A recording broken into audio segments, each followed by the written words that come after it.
أعوذ بالله من الشيطان الرجيم. بسم الله الرحمن الرحيم.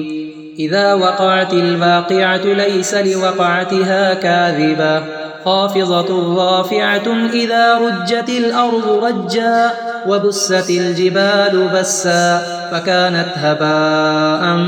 منبثا وكنتم أزواجا ثلاثا فأصحاب الميمنة ما أصحاب الميمنة وأصحاب المشأمة ما أصحاب المشأمة والسابقون السابقون أولئك المقربون في جنات النعيم ثلة من الأولين وقليل من الآخرين على سور موضونة متكئين عليها متقابلين يطوف عليهم ولدان مخلدون بأكواب وأباريق وكأس من معين لا يصدعون عنها ولا ينزفون وفاكهة مما يتخيرون ولحم طير مما يشتهون وحور عين كأمثال اللؤلؤ المكنون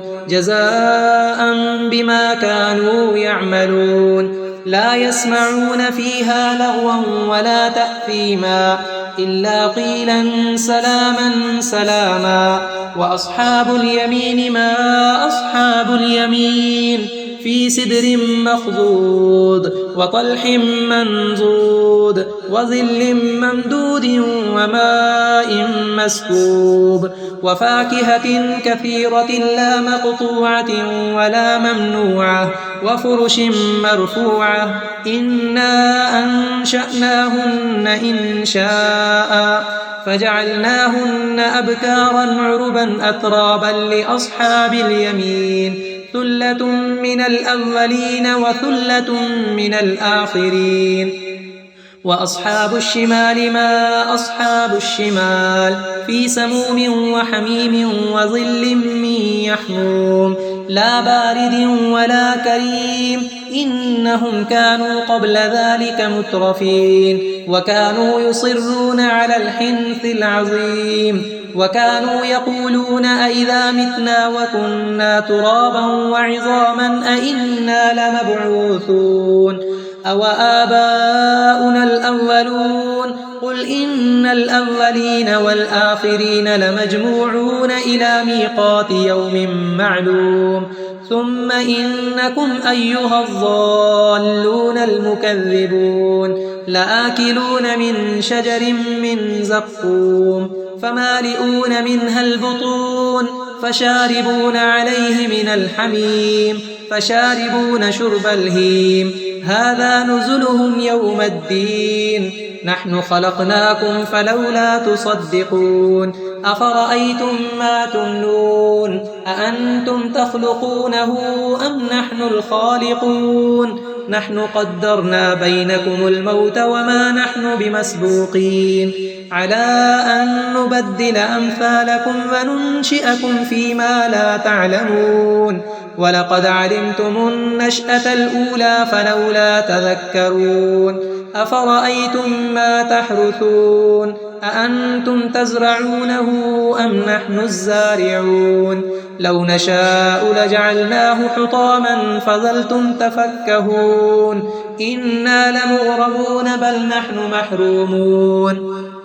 أفرأيتم الماء الذي تشربون أأنتم أنزلتموه من المزن أم نحن المنزلون لو نشاء جعلناه أجاجا فلولا تشكرون أفرأيتم النار التي تورون أأنتم أنشأتم شجرتها أم نحن المنشئون نحن جعلناها تذكرة ومتاعا للمقوين فسبح باسم ربك العظيم فلا أقسم بمواقع النجوم وإنه لقسم لو تعلمون عظيم إنه لقرآن كريم في كتاب مكنون لا يمسه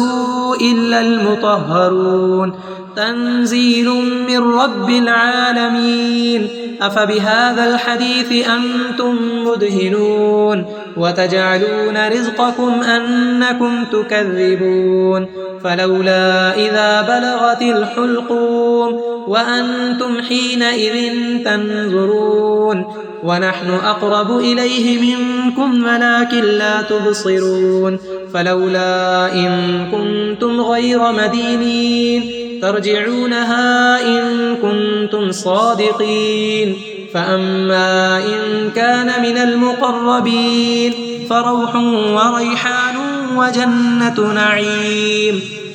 وأما إن كان من أصحاب اليمين فسلام لك من أصحاب اليمين. وأما إن كان من المكذبين الضالين